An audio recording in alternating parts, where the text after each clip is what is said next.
네, 이 비명계의 목소리도 조금씩 나오고 있습니다. 윤영찬 민주당 의원은 SNS에 글을 올려서 이 대표의 책임론을 제기했는데요. 어쨌든 간에 10년 넘게 자신을 위해 일했던 사람이다. 도의적인 책임을 져야 마땅한다. 이렇게 주장을 했습니다. 앞으로 좀 비명계의 목소리가 확산될 거로 보시나요? 저는 상당히 강한 이게 비판입니다. 왜냐하면 이제 도의적인 책임을 이재명 대표가 이제 져야 된다. 이게 인간이고 이게 사람이다. 이건 상당히 강한 비판이에요. 역으로 이게 해석하면 지금 이게 이재명 대표는 본인이 전혀 책임을 지지 않고 모든 걸 이게 검찰 탓으로 돌리니까 한마디로 이게 인간이 아니고 사람이 아니다. 이런 이게 비판입니다. 제가 보기에 이거는 선을 넘은 정말 이게 돌아올 수 없는 강을 걷는 아마 이게 비판이기 때문에 앞으로 이게 민주당이 상당히 내용에 휩쓸리지 않을까 이런 생각이 들고요. 저는 지금도 이게 자꾸 이재명 대표는 검찰 탓만 하잖아요. 근데 이 검찰이요, 옛날에 비하면 이게 상당히 인권 친화적으로 변했어요. 우리 장 변호사도 있지만 지금 이게 변호사 다 입회합니다. 그리고 이게 과정을 다 녹화합니다. 그런데 그리고 고문 이런 게 없어요. 그럼 이게 검찰이 그 악을 보고도 눈을 감아야 됩니까? 그러면 이게 국민 세금으로 검찰 조직을 운영을 왜 합니까? 부정부패 혐의가 있고 그 악 척결을 위해서 이게 필요하면 수사를 해야 되잖아요. 그리고 인권 친화적으로 하고 있는데 저는 이 모든 게 결국 이게 좀 전에도 말했지만 이재명 대표가 본인이 FC 사건 성남에 조사받으러 갔잖아요. 자, 그러면 이게 고의는 행정국장으로 아무 권한이 없는 사람이니까 고의는 빼고 만약에 제가 된다면 내를 기소하고 내가 다투겠다. 왜 이 한마디를 못합니까? 고인의 유족들이 분통이 터지고 7시간 동안 이게 조문을 거부하고 왜 그러겠습니까? 이재명 대표가 옛날에 황교안 대표 패스트트랙 수사받을 때 뭘 했습니까? 내가 다 지시했다. 나의 목을 쳐라. 근데 국회의원들 다른 사람은 다에게 선처해주라. 이 모습이 지도자의 모습 아닙니까?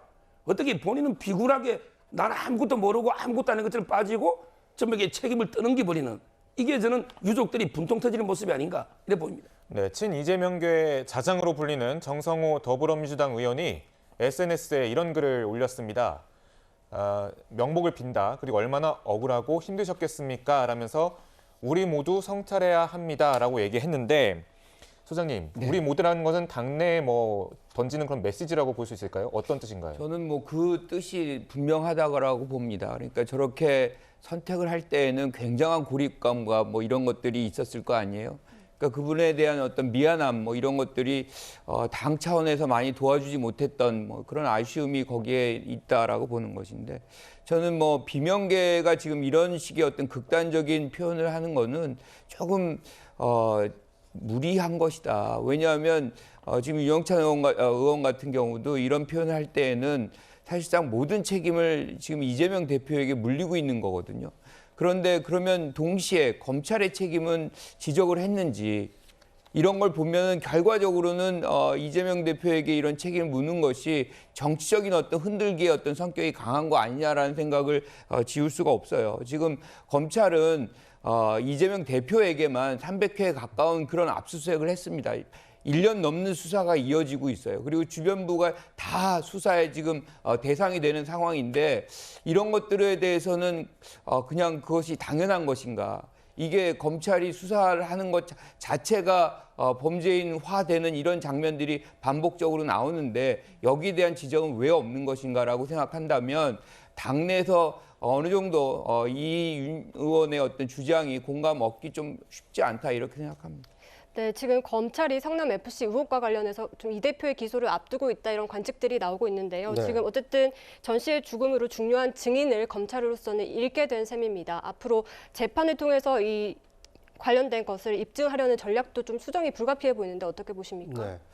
물론 이게 당사자 중에 한 분이 이제 극단적인 선택을 했기 때문에 이게 기소가 돼서 재판을 한다 하더라도 이 중요한 증인의 증언은 들을 수 없게 됐습니다. 하지만 그럼에도 불구하고 한 사람만 연관이 돼 있는 것은 아닙니다. 그러니까 카운터 파트인, 그러니까 성남시에서 전모 씨가 담당을 했다라면 후원금을 낸 기업에서 주고받은 어떤 메시지라든지 이런 것들이 충분히 있을 수 있기 때문에 앞으로 성남FC와 관련된 것은 기소 이후에 재판 과정에서 충분히 다른 사람의 증언, 다른 어떤 물적 증거를 통해서 재판에는 큰 차질은 없지 않을까 이렇게 예상이 되고요. 저는 이제 한 가지 이런 윤영찬 의원의 말씀이 저게 일반 국민의 상식에 맞는 말씀이 아닐까.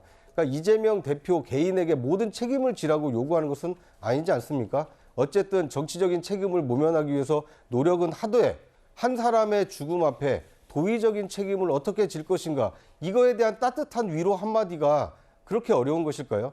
저는 이재명 대표가 지금이라도 지금 나를 도와서 성남시장 시절, 경기도지사 시절 행정에 관여했던 일반 공무원들은, 그 사람들은 내가 지시한 것을 충실히 이행한 죄밖에 없다. 만약에 그것이 잘못됐다라면 지시를 한 내 탓이다. 이렇게 한마디를 해준다라면 제2, 제3의 전모 씨는 충분히 막을 수 있습니다. 그런데 지금처럼 나는 몰랐다. 그 사람들이 알아서 한 것이다. 나는 보고받지 않았다. 만약에 이렇게 한다라면 검찰은 수사의 방향이 어디로 가겠습니까? 이재명 대표가 부인하고 있는 실무자들을 더 열심히 조사를 해서 진짜 이재명 대표와 연관이 없는지 파헤쳐야 되지 않겠습니까? 그러다 보니까 지금 제2, 제3의 이 전모 씨와 같은 일반 공무원들이 굉장히 많은 고초를 겪고 있는 겁니다. 이런 점을 이재명 대표가 조금 감안을 하신다라면 윤영찬 의원의 고언은 정치적인 어떤 목적이 있다라기보다는 정말 한 인간으로서 도의적인 책임을 좀 져달라, 이런 인간적인 호소가 아닌가 하는 생각이 듭니다. 네, 김기현 국민의힘 대표도 이재명 민주당 대표의 거취와 관련해 공세를 펼쳤습니다. 먼저 듣고 오시죠. 아무리 이해하려 그래도 이해하기 어려울 만큼 섬뜩한 느낌이 들고 주변에 어두운 그림자가 암울하게 드리워 있다는 것은 안타까운 일이 아닐 수가 없습니다.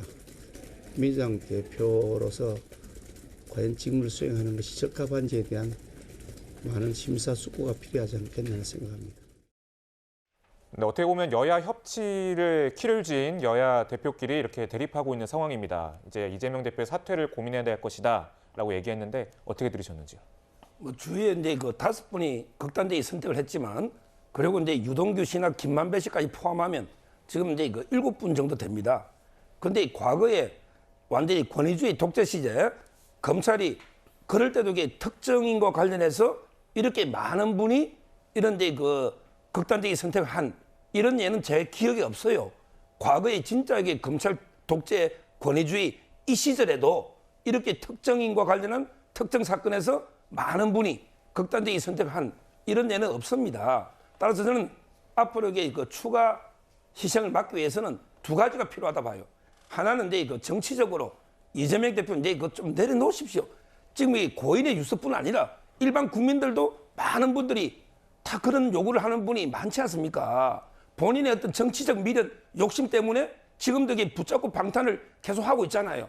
정치적으로는 이제 좀 내려놓고, 자, 그 다음에 두 번째, 저는 사법적으로는 검찰의 수사는 더 신속하게, 더 철저하게 돼야 됩니다. 검찰의 수사가 이렇게 멈추거나 주저해서는 안 되고 더 신속하게 수사해서 저는 이재명 대표를 다시 이게 구속영장을 청구해서 다시 구속시켜. 그래서 이게 철저하게 수사하고 재판하는, 이거야말로 이게 추가 희생자를 막는 유일한 해법이다. 정치적으로는 사퇴하고, 그 다음에 사법적으로는 추가 영장을 통해서 진실을 밝히는, 그래야만 이게 억울한 실무자가 희생당하는 이런 일이 없다, 이렇게 봅니다. 네, 이재명 대표 오늘 15일에 당내 최대 규모 의원 모임인 더미래와 긴급 간담회를 갖습니다. 이 대표가 빈소에서는 입을 좀 굳게 다물고 있는 모양새였는데 이 자리에서는 좀 어떤 입장을 좀 표명할 거라고 보시나요, 변호사님? 일단 15일로 예정되신 게 이제 수요일인데요. 며칠 남지 않았고 거기서 무슨 전향적인 입장을 밝힐 것을 기대하기는 어려울 것 같습니다. 일단 당 입장에서도 여러 가지 내홍이나 갈등 양상들이 보인다라는 보도들은 있지만 실제 내부 과정들을 봤을 때는 어느 정도 갈등의 양상들은 좀 소강 상태에 돌입했다라고 보는 것이 맞을 것 같고요. 다만 이 과정에서 이재명 대표가 본인의 리더십을 어떻게 보면 이제 발휘해서 어떻게 하면 지금 당내 내홍 상황을 타개하고 분열의 정치가 아닌 통합의 정치를 갈 수 있을지 이 메시지를 내놓는 것, 이 부분들을 당에서는 많이 기대하고 있습니다. 당연히 체포 동의안 자체가 가까스로 부결된 부분에서 우리가 유야무야 그냥 넘어갈 수는 없는 것이고, 대표가 무언가 메시지를 내야 하고, 그리고 비명계가 되었던 또는 친명이 아닌 의원들에게 뭔가 이제 공천이든 아니면 내년 총선을 향해서 리스크가 없다라는 부분에 대해서 본인이 보여줘야 될 메시지를 줘야 되는 부분에 대해서는 대표와 이 지도부에게 분명한 책무가 있다고 생각을 합니다. 그렇기 때문에 저 간담회 간담회에서 어떤 식으로든 간에 이 대표의 입장이나 지도부의 방안이 나올 것으로 보이는데요. 그게 뭐 일각에서 얘기하는 것처럼 뭐 대표의 거취라든지 이런 큰 지금 논점은 아닐 거다라는 예측이 많습니다. 아직은 그런 것보다는 일단 이재명 대표가 본인의 이 리더십을 발휘하면서 어떻게 하면 인적 쇄신이라든지 당내 개편을 통해서 이 비명계라든지 이게 다른 좀 불만 있는 세력들의 불만들을 잠재우면서 앞으로 총선 과정 그리고 공천 과정에서 어떻게 메시지를 줄 것인지 이런 비전을 제시하는 그런 자리가 될 것으로 예상이 됩니다. 네, 알겠습니다. 이 대표를 둘러싼 사법 리스크를 짚어봤습니다.